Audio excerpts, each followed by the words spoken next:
Hi friends, welcome to tech facts in Telugu YouTube channel. నేను మీ రఫీమ్.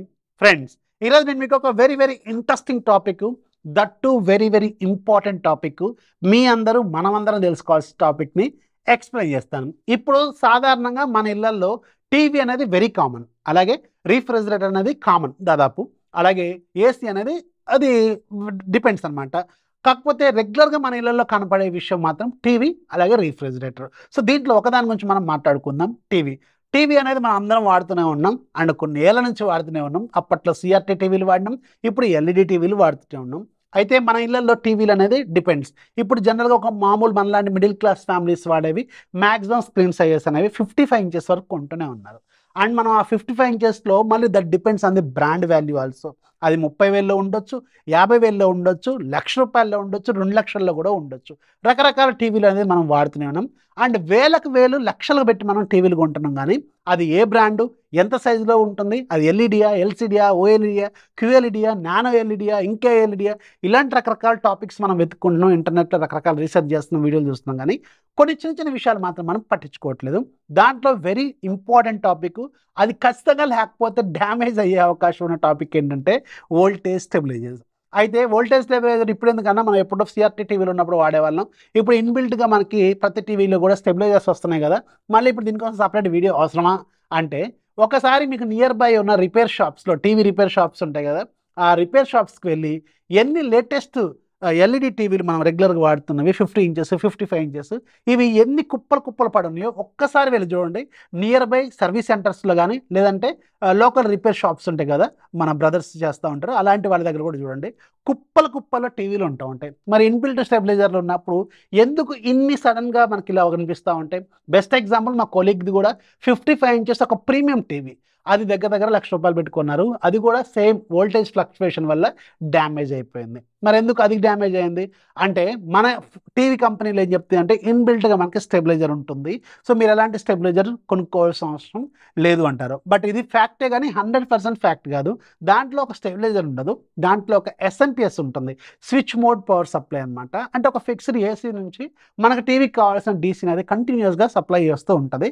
ఇది ఒక టెక్నికల్ సబ్జెక్ట్. దాంట్లో ఒక ట్రాన్స్ఫార్మర్ యూనిట్ ఉంటుంది, దాంట్లో ఒక ఫిల్టర్ యూనిట్ ఉంటుంది, దాంట్లో ఒక స్టెబిలైజర్ యూనిట్ ఉంటుంది. ఇది ఒక టెక్నికల్ పాయింట్. నా సబ్జెక్ట్ కూడా అదే కాబట్టి దీని గురించి నేను ఎక్స్ప్లెయిన్ చేయాలంటే గంటల తరబడి కూడా చేయొచ్చు.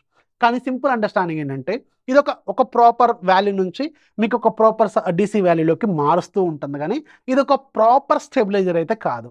అది కొన్ని లిమిట్స్ వరకు మాత్రమే, కొన్ని వోల్టేజ్ ఫ్లక్చుయేషన్స్ వరకు మాత్రమే అది కంట్రోల్ చేయగలదు. కానీ ఎప్పుడైతే వోల్టేజ్ స్పైక్స్ వస్తూ ఉంటాయో, పవర్ స్పైక్స్ వస్తూ ఉంటాయో, లేదంటే సర్జెస్ అంటే పిడుగులు లాంటివి పడుతూ ఉంటాయో, ఇలాంటప్పుడు మాత్రం అది విత్ స్టాండ్ అవ్వలేదు, తట్టుకోలేదు. దానివల్ల అది కాలిపోతుంది. అండ్ ఒక డేలో ఎక్కువగా మల్టిపుల్ ఫ్లక్చుయేషన్స్ వచ్చే కొన్ని ఏరియాస్ ఉంటాయి.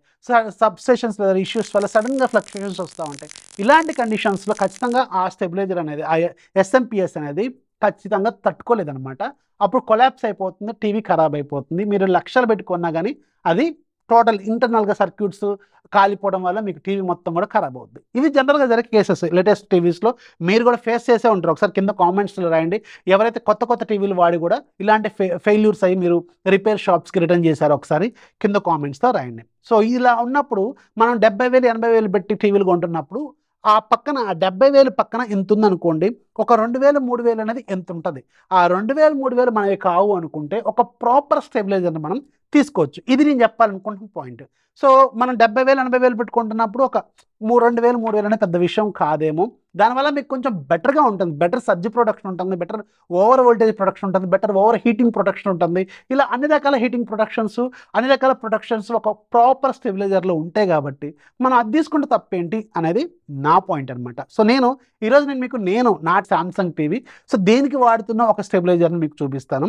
ఇది వీగార్డ్ వాళ్ళది. వీగార్డ్ మీకు బ్రాండ్ గుర్తుందా? నా చిన్నప్పటి నుంచి కూడా మన సిఆర్టీ టీవీలు పక్కన పెట్టుకుంటూ ఉంటాం, చిన్న కప్పులాగా కనపడుతూ ఉంటుంది కదా. సో వాళ్ళ బ్రాండ్, వీళ్ళు వెరీ పాపులర్. అండ్ మనకి దీంట్లో వీళ్ళు ఈ టెక్నాలజీస్లో బాగా మంచి సబ్జెక్ట్ ఉన్న వాళ్ళు కాబట్టి, సో దీంట్లో డిఫరెంట్ వోల్టేజ్ స్టెబిలైజర్స్ అనేవి మనకి మార్కెట్లో అవైలబుల్గా ఉంటాయి. సో ఈ వీగార్డ్ స్టెబిలైజర్ గురించి ఈరోజు నేను చెప్తాను. దీని పేరు ఏంటంటే వీగార్డ్ క్రిస్టల్ టీటీ 100+. అండ్ ఇది ఇప్పుడు మీకు వీగార్డ్ క్రిస్టల్ 100 ప్రైమ్ అనే పేరుతో కూడా దొరుకుతుంది, కొంచెం మోడర్న్ డిజైన్లో. సో నా దగ్గర ఉంది ఓల్డ్ డిజైన్.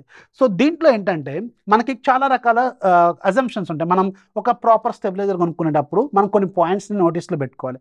దాంట్లో వెరీ ఫస్ట్ది ఏంటంటే మీరు మీ ఇంట్లో వాడుతున్న టీవీ ఎంత సైజు, అది 43 ఇంచెసా, 50 ఇంచెసా, 55 ఇంచెసా, అలాగే మీ టీవీ పక్కన ఏమేమి ఎక్విప్మెంట్ ఇంకా వాడుతున్నారు. లైక్ మీరు ఒక సౌండ్ బార్ సిస్టమ్ వాడుతున్నారేమో, నేను నా దగ్గర సామ్సంగ్ సౌండ్ బార్ వాడుతున్నాను, అలాగే నా దగ్గర PS5 కన్సోల్ ఉంది, అలాగే టీవీ DTH సంబంధించిన DTH బాక్స్ ఉంది, ఇవన్నీ ఉన్నాయి కదా. సో ఇవన్నీ వాడుతున్నప్పుడు ఎంత కెపాసిటీ మీరు వాడుతున్నారు, టోటల్గా మీ టీవీకి, అలాగే ఆ పర్టికులర్ పాయింట్ నుంచి ఇవి 4-5 ఎక్విప్మెంట్స్ పెడుతున్నారు కదా, ఆ పాయింట్ నుంచి ఎంత కరెంట్ తీసుకుంటున్నారు మొత్తం మీరు, ఇవన్నీ మనం క్యాలిక్యులేషన్స్ చేసుకోవాలి. అయితే ఇలా అన్ని మనం ప్రతి ఒక్కరి దాంట్లో ఎంత కరెంట్ ఒక్కొక్క దాంట్లో రాసుకోవడం ఇబ్బంది కాబట్టి, సో దీంట్లో ఎలా ఉంటుందంటే మీకు కొన్ని టీవీ సైజులు దానికి తగ్గట్టుగా కొన్ని ఎక్విప్మెంట్ దీనికి పెట్టుకోవచ్చు అని మనకి డిస్క్రిప్షన్లో క్లియర్గా రాస్తారు. మీకు ఫ్లిప్కార్ట్లో కానీ అమెజాన్లో కానీ ఒక టీవీ ప్లస్ ఒక ఒక సౌండ్ బార్, ఒక గేమింగ్ కన్సోల్, ఒక టీవీ DTH అని ఇక్కడ క్లియర్గా నీకు స్క్రీన్ మీద కూడా చూపిస్తాను చూడండి, ఇలా మీకు రాస్తారనమాట.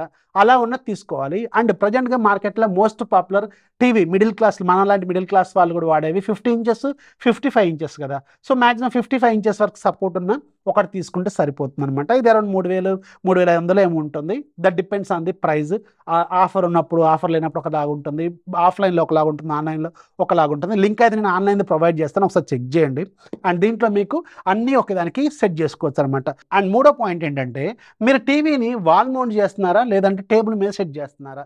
సో వాల్ మౌంట్కి ఒకలాంటి డిజైన్ దొరుకుతుంది, అలాగే టేబుల్ టాప్కి ఒకలాంటి డిజైన్ దొరుకుతుంది. అఫ్కోర్స్ ఇది 2 రకాలు కూడా వాడుకోవచ్చు. ఇది వాల్ మౌంట్ కూడా చేసుకోవచ్చు. సో టీవీ వాల్ మౌంట్ చేసుకుని దాని పక్కన కూడా సెటప్ చేసుకోవచ్చు అనమాట. ఇది ఒక పాయింట్ మీరు చూసుకోవాల్సిన అవసరం అయితే ఉంటుంది. ఇక 4వ పాయింట్ ఏంటంటే మీకు వోల్టేజ్ అవుట్పుట్ మొత్తం ఎంత తీసుకుంటున్నాం, అంటే మనం అన్ని ఎక్విప్మెంట్ కలిపి ఎంత తీసుకున్నాం అనేది కూడా చూసుకోవాలి. దానికి తగ్గట్టుగానే మీరు స్టెబిలైజర్ని కూడా చూజ్ చేసుకోవాలి. నేను మీకు చూపిస్తుంది, ఫర్ ఎగ్జాంపుల్గా చూపిస్తుంది 55 ఇంచెస్ వరకు క్యాపబిలిటీ ఇస్తున్న ఒక స్టెబిలైజర్ అనమాట ఇది. అలాగే దీంట్లో మీకు ఒక సౌండ్ బార్ సెట్ చేసుకోవచ్చు, ఒక గేమ్ కన్సోల్ పెట్టుకోవచ్చు, అలాగే మీకు ఒక DTH లాంటిది పెట్టుకోవచ్చు. ఇలాంటివన్నీ కూడా దీనికి యాడ్ చేసుకోవచ్చు. అండ్ ఇంకో పాయింట్ ఏంటంటే మీకు ఈ డిజిటల్ డిస్ప్లే అనేది అవసరమా కాదా, అంటే ఎంత వోల్టేజ్ రెగ్యులర్గా మారుతూ ఉంది అనేది మీకు ఇక్కడ డిస్ప్లే మీద చూపిస్తూ ఉంటుంది. ఇక్కడ మీరు చూడొచ్చు, దీని మీద ఒక డిస్ప్లే ఉంటుంది, డిస్ప్లే మీదే మీకు చూపిస్తూ ఉంటుంది ఎంత వోల్టేజ్ వస్తుంది, ఎంత అవుట్పుట్ పోతుంది అనేది ఇక్కడ చూపిస్తుంది. ఈ వోల్టేజ్ డిస్ప్లే అనేది అవసరమా కాదా అనేది కూడా మీరు చూసుకోవాల్సిన అవసరం అయితే ఉంటుంది. అండ్ కమింగ్ టు మన దగ్గర ఉన్న క్రిస్టల్ 100 TT+ ఏదైతే ఉందో, సో దీంట్లో కొన్ని ఇంపార్టెంట్ పాయింట్స్ ఉంటాయి, టెక్నికల్ పాయింట్స్. దాంట్లో వెరీ ఫస్ట్ది, ఇది మీకు స్మార్ట్ వోల్టేజ్ కరెక్షన్ చేస్తుంది. అంటే సడన్ ఫ్లక్చుయేషన్స్ వస్తాయని చెప్పాను కదా, సర్జెస్ లాంటివి, అలాంటప్పుడు ఇది ఇన్స్టంట్గా రియాక్ట్ అవుతుంది అండ్ ఇమీడియట్గా మీకు వోల్టేజ్ అది మీకు కంట్రోల్లోకి తీసుకొస్తుంది, స్టెబిలైజ్ చేస్తూ ఉంటుంది. అండ్ దీంట్లో మీకు బిల్ట్ ఇన్ సర్జ్ ప్రొటెక్షన్ ఉంటుంది, బిల్ట్ ఇన్ స్పైక్ ప్రొటెక్షన్ ఉంటుంది, and built in over heating protection కూడా ఉంటుంది. అండ్ ఒకవేళ ఫర్ ఎగ్జాంపుల్ ఓవర్లోడ్ ప్రొటెక్షన్ ఏం చేస్తుందంటే సడన్గా ఓవర్ వోల్టేజ్ వచ్చింది అనుకోండి, దాంట్లో ఏవైతే మీ దగ్గర కనెక్ట్ అయ్యో సెన్సిటివ్ ఎక్విప్మెంట్ ఉన్నాయో వాటిలో కొన్నిటిని టర్న్ ఆఫ్ చేస్తుంది. సో దానివల్ల మీ ఎక్విప్మెంట్ అనేది సేఫ్ అవుతుంది. ఇలాంటి కొన్ని ఇంపార్టెంట్ పాయింట్స్ అయితే మీరు కన్సిడర్ చేసుకోవాలి. అండ్ ఈ TT100+కి సంబంధించిన లింక్ అవన్నీ కింద డిస్క్రిప్షన్లో ఇస్తాను. సో నా సలహా ఏంటంటే ఇది కొనుక్కోమని చెప్పను, కానీ ఒకవేళ మీరు ఒక 70,000, 50,000 పెట్టి టీవీ కొంటున్నప్పుడు ఒక 2,000, 3,000 అనేది పెద్ద విషయం కాదు అని చెప్పడమే ఈ వీడియో యొక్క ఉద్దేశం అనమాట. వీడియో వస్తే లైక్ చేయండి, మీ ఫ్రెండ్స్కి షేర్ చేయండి. మన ఛానల్ ఎప్పుడు సపోర్ట్ చేస్తామండి. This is Rafi signing off. జై హింద్.